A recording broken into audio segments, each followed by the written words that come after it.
আমার এই air fryer হয়ে মানে খুব ভালো হয়েছে, এতে আমি সব কিছুই করতে পারি। আজকে আমি ডিমের পুডিং বানাইলাম। আমার বাক ওভেন আছে, বড় বাক ওভেন, এর থেকে এই যে এয়ার ফ্রায়ার এটা ভালো মনে হয়, কারণ ছোট, তারপরে ওয়াশ করতে অসুবিধা হয়। তো আজকে আমি ডিমের পুডিং বানাবো। অনেক ডিম আনছে, এখন এই ডিম দিয়া কি করব, তো আমি ডিমের পুডিংই বানাচ্ছি আমার মেয়েটার জন্য।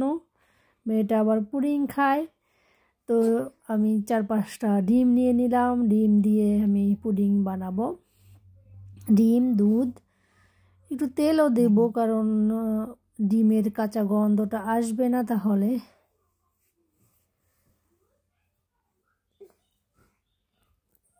চারটা ডিম আমি ফেটে নিলাম। প্রচুর ডিম আনছে, এখন এই ডিম দিয়া এগুলো না বানাইলে তো ডিম খাওয়া হবে না।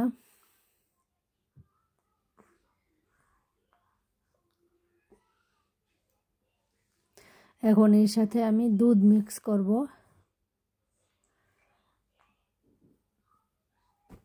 দুধ দিয়ে তারপর চিনি দিয়ে গুলিয়ে জাস্ট হয়ে যাবে আমার পুডিং।